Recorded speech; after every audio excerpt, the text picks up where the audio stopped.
안녕하세요. 오늘 저희는 당신이 보내주신 이 귀중한 자료들, 이걸 가지고 AI 주식시장의 속살을 한번 제대로 파헤쳐 보겠습니다. 네, 안녕하세요. 특히 그 최근 엔비디아 실적 발표가 있었잖아요.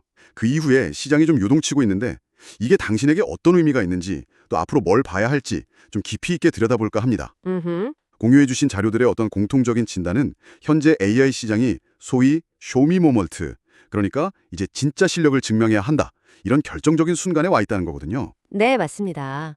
아주 흥미로운 시점이죠. 이번 분석을 통해서 이 복잡하게 얽힌 AI 주식시장의 핵심 동향, 또 주요 플레이어들의 전략, 그리고 투자 결정에도 좀 도움이 될 만한 통찰을 얻어가실 수 있도록 그렇게 안내해 드릴게요. 네.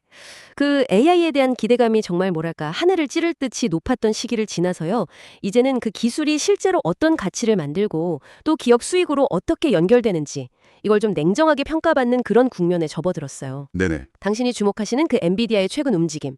이게 바로 이런 전환점을 가장 좀 극적으로 보여주는 사례라고 할 수 있겠죠. 아, 오늘 이 자료들 통해서 그 이면의 의미, 또 시장 전체에 미치는 파장, 이런 걸 좀 다각도로 살펴보겠습니다. 좋습니다. 그럼 바로 본론으로 들어가 보죠. 역시 시장의 시선이 가장 집중된 곳, 엔비디아 얘기부터 풀어가야 할 것 같습니다. 네, 그렇죠. 당신의 자료에서도 지적하듯이 엔비디아 2분기 실적이 월가 기대치에는 살짝 못 미쳤어요.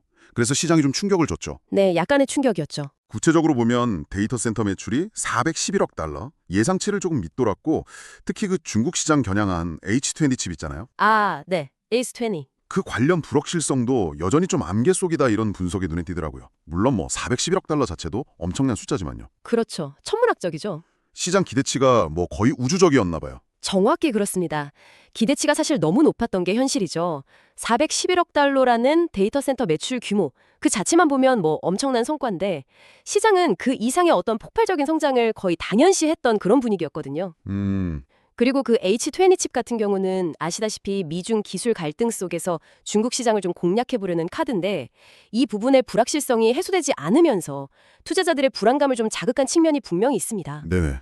자료에서 강조하는 것처럼 이게 단순히 한 분기 실적의 문제가 아니라 그동안의 엔비디아 무결점 성장 신화랄까 여기에 처음으로 좀 균열이 보이기 시작했다는 신호로 읽힐 여지가 있다는 거죠. 하지만 당신의 자료는 또 다른 한편으로 엔비디아가 2026년 출시 목표로 차세대 칩 루빈 개발 계획을 발표했다는 점, 이것도 놓치지 않고 있거든요. 네, 루빈. 이거 뭐랄까, 엔비디아가 단기적인 어려움 속에서도 기술 로드맵은 차질 없이 가고 있다. 이런 자신감의 표현으로도 볼 수 있지 않을까요? 물론입니다.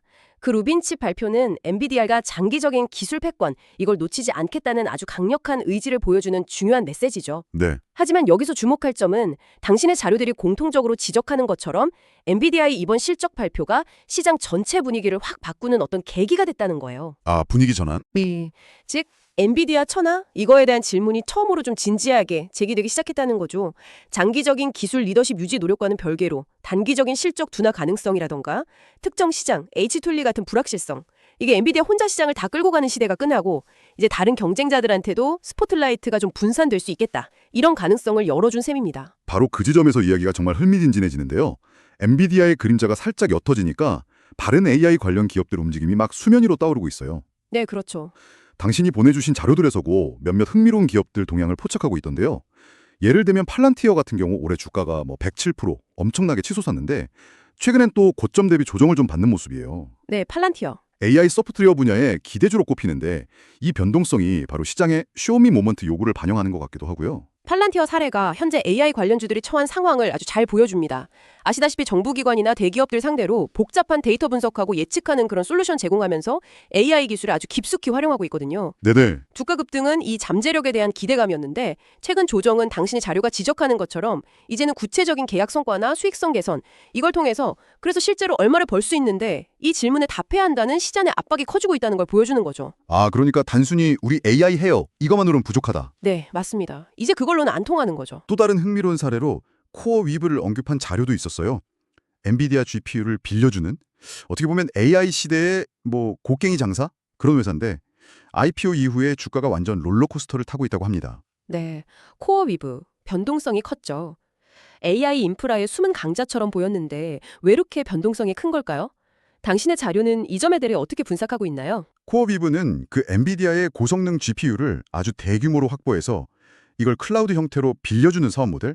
그러니까 GPU 임대 서비스를 전문으로 하는 곳입니다. 아하, AI 모델 훈련시키거나 실제 서비스에 적용, 즉 추론하는 데 필요한 막대한 컴퓨팅 파워를 제공하는 거죠. 당신 자료 분석에 따르면 IPO 초기에는 AI 인프라 수요 폭증 기대감 때문에 주가가 천정부지로 솟았는데 그 이후에는 몇 가지 요인들 때문에 변동성이 커진 걸로 보여요. 어떤 요인들일까요? 예를 들면 빅테크 기업들이 자체 AI 칩 개발에 막 나서면서 장기적으로 코어위브 같은 전문 업체의 역할이 좀 줄어들 수 있다. 이런 우려. 네. 그리고 엔비디아 칩 확보 경쟁이 더 심해지고 가격 변동성도 커지는 문제. 이런 것들이 좀 복합적으로 작용한 결과라는 해석입니다. 엔비디아에 대한 의존도가 높은 사업 구조. 이게 양날의 검인 셈이죠. 말씀하신 대로 경쟁 환경이 정말 빠르게 변하고 있네요. 당신의 자료들도 AMD, 브로드컴, 퀄콤 같은 기존의 반도체 강자들이 AI 칩 시장에서 엔비디아를 견제하려고 아주 발빠르게 움직이고 있다는 점을 강조하고 있어요. 네, 경쟁이 아주 치열해지고 있죠. 특히 브로드컴. 이 회사가 구글, 메타, 틱톡 같은 거대 테크 기업들하고 손잡고 맞춤형 AI 칩, ASIC라고 하죠. 이걸 개발하고 공급 계약 맺으면서 영향력을 키우고 있다. 이 분석은 상당히 주목할 만합니다. 이건 엔비디아에게는 단순한 경쟁자 등장을 넘어서 핵심 고객을 뺏길 수도 있다. 이런 위협 신호로도 해석될 수 있겠는데요. 이 대목이 바로 AI 하드웨어 시장의 어떤 지각 변동 가능성을 시사하는 아주 중요한 포인트입니다. 당신의 자료들이 보여주듯이 시장은 더 이상 엔비디아라는 단일 행성에 의해 좌우되지 않고 뭐랄까 다극체제로 변화하고 있다는 증거들이 나타나고 있는 거예요. 다극체제요. 네, 코어위브처럼 특정 틈새 시장, GPU 임대 같은 그걸 파고드는 플레이어가 있는가 하면 AMD처럼 범용 GPU 시장에서 직접 경쟁하는 상대도 있고 또 브로드컴처럼 특정 대형 고객하고 맞춤형 칩 협력을 통해서 영향력을 확대하는 전략도 구사되고 있는 거죠. 네네. 특히 브로드컴하고 빅테크 기업들의 이 밀월 관계는 정말 주목해야 합니다. 이 빅테크 기업들은 자체 AI 서비스 운영하려면 천문학적인 양의 칩이 필요하거든요. 그렇죠. 그래서 브로드컴과의 파트너십은 안정적인 매출처 확보는 물론이고 차세대 칩 개발 방향에도 영향을 미칠 수 있는 그야말로 윈윈 전략이 될 수 있어요. 엔비디아로서는 긴장할 수밖에 없는 대목이죠. 네, 하드웨어 경쟁이 이렇게 뜨거워지는 한편 그 기반이 되는 인프라, 그리고 그 위에서 돌아가는 소프트웨어 분야 움직임도 놓칠 수가 없죠. 네, 물론입니다. 당신의 자료에 따르면 마이크로소프트, 구글, 아마존 같은 클라우드 공룡들, 이 기업들이 AI 시대를 대비해서 데이터 센터 구축에 무려 1,000억 달러, 우리 돈으로 하면 130조 원이 넘는 거잖아요. 하는 바는 뭘까요? 1,000억 달러라는 숫자는 단순한 투자 규모를 넘어서요. 이들 빅테크 기업들이 AI의 미래에 얼마나 강력한 확신을 가지고 있는지 이걸 웅변하는 증거라고 봐야 합니다. 확신이군요. 네, 개별 AI 관련 기업들 주가는 오르락내리락 할 수 있지만 AI라는 이 거대한 기술 혁명의 흐름 자체는 거스를 수 없다. 오히려 더 가속화될 거다. 여기에 베팅하고 있는 거죠. 클라우드 플랫폼이 AI 서비스의 핵심 기반이니까 데이터 센터 확충은 AI 시대를 위한 필수적인 사회간접자본, SOC 투자나 마찬가지예요. 당신의 자료는 이런 투자가 결국 엔비디아 같은 칩 제조사뿐 아니라 관련 장비, 소재, 전력 인프라 등등 아주 광범위한 생태계 전반에 걸쳐서 장기적인 성장 동력을 제공할 거라고 분석하고 있습니다. 그런데 흥미롭게도 소프트웨어 기업들 상황은 이와는 좀 다른 양상이라고 당신의 자료들은 지적해요. 네, 좀 온도 차이가 있죠. 팔란티어, 스노우플레이크, 데이터브릭스처럼 데이터 처리나 분석에 강점이 있는 기업들은 AI 시대 수혜주로 계속 주목받는데 반면에 세일즈포스, 서비스나우, 어도비 같은 기존의 강력한 SaaS 기업들은 상대적으로 AI 모멘텀이 좀 약하다. 이런 평가가 나온단 말이죠. 왜 이렇게 명암이 엇갈리는 걸까요? 자료에서는 어떤 이유를 제시하고 있습니까? 여기서 중요한 질문이 나오죠. 왜 같은 소프트웨어 기업인데 AI 시대 평가는 갈릴까? 네. 당신의 자료들이 공통적으로 지적하는 핵심 이유는 바로 AI 에이전트 기술의 구현 그리고 상용화 속도 차이에 있습니다. AI 에이전트요.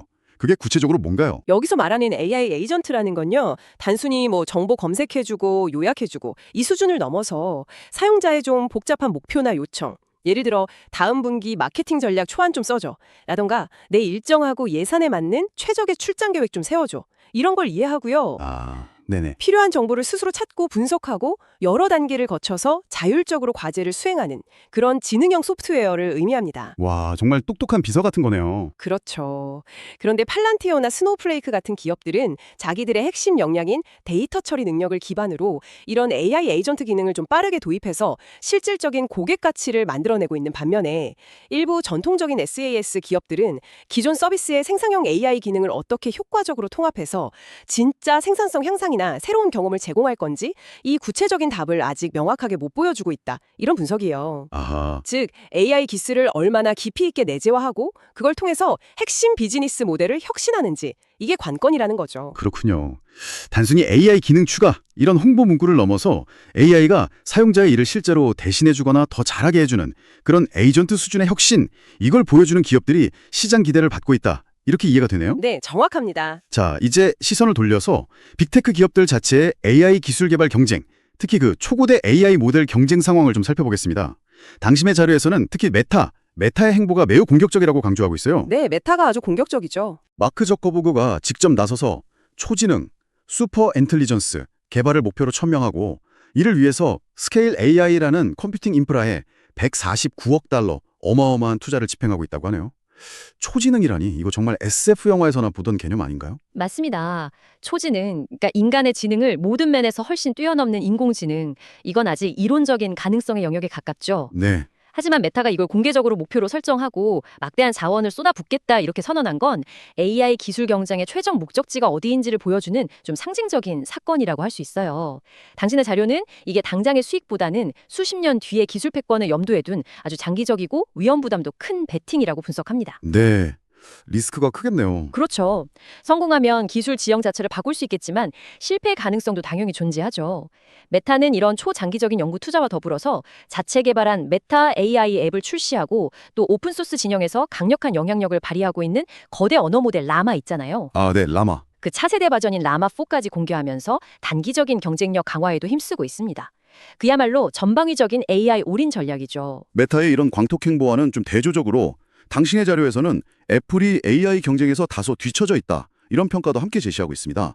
아이폰이라는 강력한 플랫폼을 가지고 있는데도 생성형 AI 분야에서는 상대적으로 좀 조용한 행보를 보이고 있다. 이런 지적인데요. 네, 애플의 전략은 전통적으로 하드웨어, 소프트웨어, 서비스의 어떤 수직적인 통합, 그리고 사용자 경험, 또 프라이버시 보호, 여기에 중점을 둬왔잖아요. 그렇죠.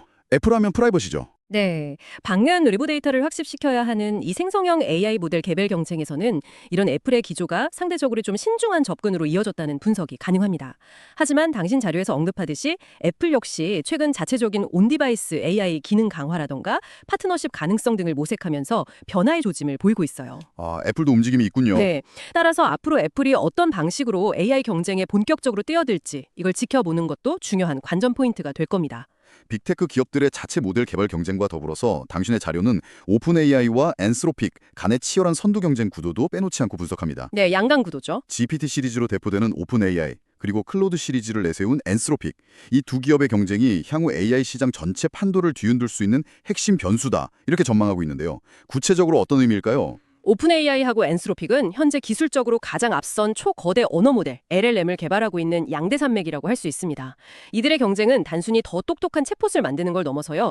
AI 모델의 근본적인 성능, 예를 들면 추론 능력, 창의성, 정확성 같은 거요. 네네. 그리고 효율성, 그러니까 학습이나 추론 비용 문제, 또 안전성, 편향성이나 유해 콘텐츠 생성 방지 같은 문제들, 이런 걸 둘러싼 아주 치열한 기술 진보 경쟁입니다. 기술 경쟁의 최전선이군요. 그렇습니다. 당신 자료가 강조하는 건 어떤 기업의 모델이 기술적 우위를 확보하고 더 많은 개발자나 기업 고객을 확보하느냐에 따라서 그 모델을 기반으로 하는 수많은 AI 응용 서비스들의 경쟁력이나 시장 점유율이 결정될 수 있다는 점이에요. 아, 그러니까 기반 기술이 중요하다. 전체의 발전 속도와 방향성, 그리고 궁극적으로는 시장의 헤게모니를 결정짓는 아주 중요한 변수가 될 수밖에 없습니다. 자, 정말 숨가쁘게 돌아가는 AI 시장의 현재 상황을 당신의 자료를 통해 다각도로 짚어봤습니다. 엔비디아의 조정과 경쟁 심화, 하드웨어 시장의 다변화, 클라우드 기업들의 천문학적인 인프라 투자, 소프트웨어 기업들의 엇갈리는 행보, 그리고 빅테크와 AI 전문 기업들의 치열한 모델 경쟁까지 네, 정말 많은 일이 벌어지고 있죠. 이 모든 복잡한 퍼즐 조각들을 투자자 관점에서 좀 꿰뚫어 볼 필요가 있겠는데요. 당신의 자료들이 제시하는 핵심적인 투자 시사점들 다시 한번 정리해 볼까요? 네, 당신이 공유해 주신 자료들을 종합해 보면 크게 한 3가지 정도 핵심적인 관점을 도출할 수 있을 것 같아요. 네, 3가지. 첫째는 엔비디아의 단기적인 조정은 분명 부담 요인이지만 AI 기술 구현을 위한 근본적인 인프라, 그러니까 데이터 센터나 클라우드 같은 투자는 장기적으로 계속 확대될 거다. 이와 관련된 기회는 여전히 유효하다는 점이고요. 인프라 투자는 계속된다. 네, 둘째는 소프트웨어 기업의 경우 이제는 그냥 AI 기능 탑재했어요 이런 마케팅을 넘어서 얼마나 빠르고 효과적으로 AI 에이전트 같은 실질적인 자동화, 지능화 기술을 상용화해서 고객 가치를 증명하느냐, 이게 주가 향방을 가를 핵심 변수가 될 거라는 분석입니다. 실질적인 가치 증명. 그렇죠. 마지막 셋째는 오픈 AI와 엔스로픽으로 대표되는 이 최첨단 AI 모델 경쟁의 승자가 누가 될지, 그리고 그 기술이 어떻게 확산될지를 계속 주시하는 것. 이게 향후 시장의 큰 흐름을 읽는 데 중요하다는 점입니다. 결국 이 모든 것을 관통하는 핵심 메시지는 당신께서 제공해 주신 이 처음부터 강조했던 쇼미 모먼트, 즉 이제는 증명해야 할 시간이다 이거군요. 네, 바로 그거죠. AI에 대한 막연한 기대감이나 잠재력에 투자하던 시기를 지나서 이제는 구체적인 기술력, 실제적인 수익성, 그리고 지속 가능한 비즈니스 모델, 이걸 보여줘야만 시장의 인정을 받을 수 있다. 이런 냉정한 현실 인식이 필요하다는 의미로 받아들여집니다. 정확합니다. 그 쇼미 모먼트가 바로 지금 우리 눈앞에서 펼쳐지고 있는 현실이에요. 엔비디아의 실적 발표는 그 시작을 알리는 어떤 신호탄 같았고요. 앞으로 수많은 AI 관련 기업들이 각자의 방식으로 이 증명의 시간을 통과해야 할 겁니다. 네, 단순히 기술적 우월성을 뽐내는 걸 넘어서 그 기술이 어떻게 실제 비즈니스 가치로 전환되는지를 구체적인 숫자로 보여줘야 하는 더 높은 허들을 넘어야 하는 시기인 거죠. 오늘 저희는 당신께서 제공해주신 이 깊이 있는 자료들을 바탕으로 엔비디아 쇼크 이후 더 복잡하고 역동적으로 변화하고 있는 AI 주식시장의 현주소를 면밀히 살펴보았습니다. 네. 엔비디아가 마주한 도전과 기회, 새로운 경쟁 구도의 형성, AI 인프라 투자의 거대한 흐름, 소프트웨어 분야의 차별화 압력, 그리고 기술 패권을 둘러싼 빅테크 기업들의 치열한 경쟁까지 다양한 각도에서 현재 상황을 조망해봤네요. 네, 오늘 논의를 통해 확인했듯이 AI 분야는 하드웨어부터 소프트웨어, 인프라, 그리고 핵심 모델 기술에 이르기까지 생태계 전체가 정말 격변의 시기를 맞이하고 있습니다. 네, 그리고 이 모든 변화의 중심에는 쇼미 모먼트, 즉 실질적인 성과를 통한 가치 증명이라는 시장의 요구가 자리 잡고 있죠. 그렇죠. 이 증명의 시간이 본격화되면서 AI 기술은 더욱 빠르게 우리 사회와 산업 곳곳으로 파고들 텐데요. 그렇다면 여기서 한 걸음 더 나아가서 이 치열한 기술 경쟁과 상업화 과정 속에서 우리가 혹시 놓치지 말아야 할 혹은 새롭게 부상할 수도 있는 어떤 예상치 못한 사회적, 경제적 파장은 없을지 이런 고민도 해볼 필요가 있지 않을까요? 아, 중요한 질문이네요. 이 질문을 마지막으로 남겨드리면서 앞으로 펼쳐질 AI 기술의 진화와 시장의 변화를 계속해서 흥미 없게 지켜보시기를 바랍니다.